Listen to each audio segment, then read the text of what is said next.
Horror films have covered and regurgitated the same types of antagonists that have graced the silver screen for quite some time. We're talking vampires, serial killers,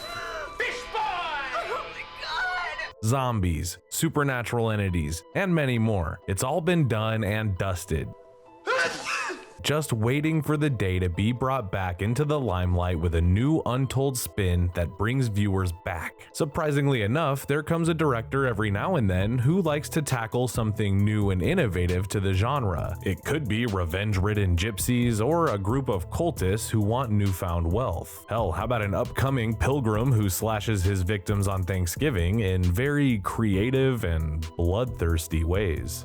In 2016, Trollhunter director Andre Ovredal brought us a film big and bold in its reveal, covering a particular component not told much in horror flicks. A film with a skin-crawling creep factor that hits on a terrifying level, especially with all the lights off. We're talking about the Autopsy of Jane Doe, and it just so happens that it might be the best horror movie you never saw.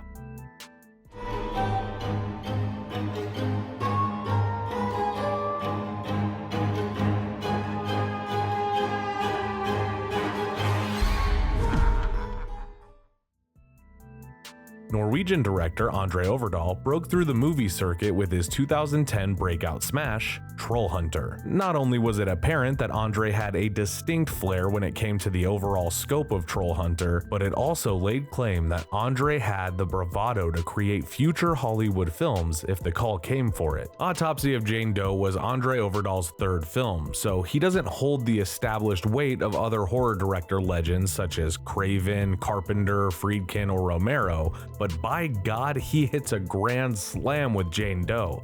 Eyes gray? And it shows. Andre masterfully executes the spine-tingling nature of its dread through the actions of a new antagonist. Only this time, she's dead on a slab, pale to the bone, milky white corneas, not moving at all. Not very intimidating to say the least, or so we think. Are you sure this is a best horror movie, or should it just end there? Let me help you journey inward to this gem of a movie. They're not supposed to bleed like that, right? The Autopsy of Jane Doe centers on two coroners, father and son, Austin and Tommy, who encounter a cadaver drop-off by the local town sheriff. The corpse is identified by the name Jane Doe, only because there isn't proof of her real name. The sheriff needs the cause of death no later than the next morning due to a pending investigation from where the body was originally found, which showcases a very unsettling setup to start this nightmare off. Nothing like family bonding time with a late-night autopsy between father and son with unusual circumstances involved. Am I right?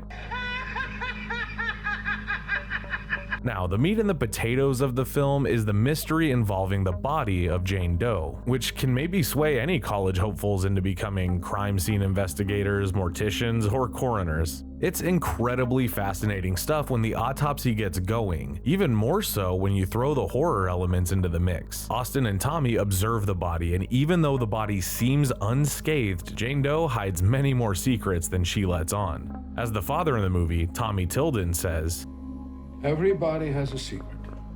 Some just hide them better than others." When both Tommy and Austin discover many unsettling things throughout the autopsy, things start to go haywire, resulting in a night of disturbing events. Many horror movies throughout the years have played into the same familiar tropes, which causes me to not have those goosebumps, hair-raising moments. I can honestly say though that Autopsy of Jane Doe feels fresh, captivating, and unique, which caused some of those missing feelings from past movies to suddenly reappear. It subverts any expectations I had going in, and maybe it's due to the wonderful, eerie, ominous, and monotone score by Danny Benzi and Sonder Jurians, and maybe it's the framing of the film by cinematographer Roman Austin. Where the framing feels tight in its use of close-ups and medium shots, we're trapped in with Austin and Tommy as they uncover the secrets of Jane Doe. Roman Austin also used uses negative space in the frames to have your eye look into the background. There can be a moment where something strikes at any time. The environment in Jane Doe also adds a lot of impact to the overall film. It takes place inside the family basement, which serves as a fully functioning morgue, leaving us cold and cramped. Tack on a few dead bodies chilling on ice, and it's the perfect setting to have within a horror movie. The formula displayed within Autopsy feels warranted that we can't take our eyes away from the action that unfolds in front of us. Sure, it's grotesque and bone-crunching, but that's what I'm here for. As Stone Cold Steve Austin says, "Give me a hell yeah." Another component that works for me is our two main stars, Austin and Tommy, played by Emile Hirsch and Brian Cox, as they try to uncover the truth to their new nighttime visitor. It's great chemistry, played with truth and believability, especially by Brian Cox as Tommy. Tommy has had his skin in the game for quite some time and is very experienced as a coroner. He wants Austin to take over the practice, as Tommy is starting to hit those golden years, and why not pass down the wealth of knowledge to your son on a lucrative and thriving family business. We all know Brian Cox from HBO's Succession as the cold-hearted, egotistical, borderline abusive father Logan Roy. If you move against me, I'll put a hole in the back of your fucking head. Or even William Stryker from X-Men X2. And who could even forget Michael Mann's Manhunter with Cox's Hannibal Lecter? Brian Cox is one of the best working actors today, and he plays a comforting, knowledgeable, yet stern father in Tommy. Austin Tilden, played by Emile Hirsch, is a great counterpoint to Tommy. He's trying to juggle his time helping his father with the business and being around his girlfriend, Emma. Emile Hirsch plays Austin with wonder, always willing to learn new tricks from his dad, and even if he isn't looking to carry the practice onward once his father is gone. He also has some scene stealers in this film, which give him separation from other titles like The Girl Next Door, Alpha Dog, and Speed Racer. Now, let's talk about our golden gal, Miss Creepy on the Slab, Jane Doe. The movie works brilliantly due to its setup of a murder investigation, which turns into a diabolical, supernatural night of mayhem by the time the credits roll. The autopsy comes off as something from a detective thriller like Seven or The Bone Collector. With each body part analyzed by Tommy and Austin comes another clue deciphering its inevitable conclusion, which is a great touch to add. I don't want to spoil the antagonist's origin because we don't usually get enough of it in horror, but it works wonderfully here. Jane Doe is a force, a terrifying whirlwind that destroys anything in her path, manipulating the minds of those who cross it. She even comes with a cute little radio jingle that haunts her unsuspecting victims inside the morgue. To say that Jane Doe is the full package comes as an understatement, especially her ability to not burn when it comes to being set ablaze as a last-ditch tactic, or creating some late-night ghouls involving the family cat, a little call bell, some electrical outages, and explosions.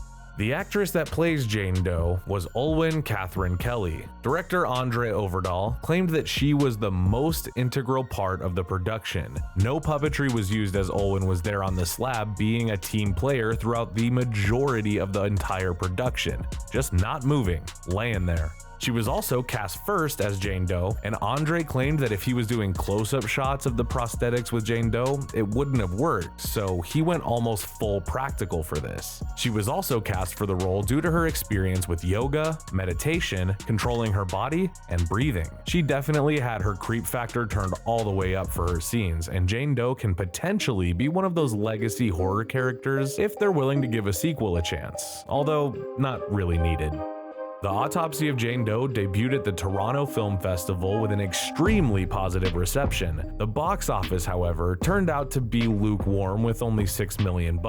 Crazy considering it's light years better than some of the yearly competition in 2016 like The Belko Experiment, the reboot, requel, sequel of Blair Witch, Purge Election Year, and Lights Out. It currently sits at a critical fresh rating of 86% with an audience score of 71%.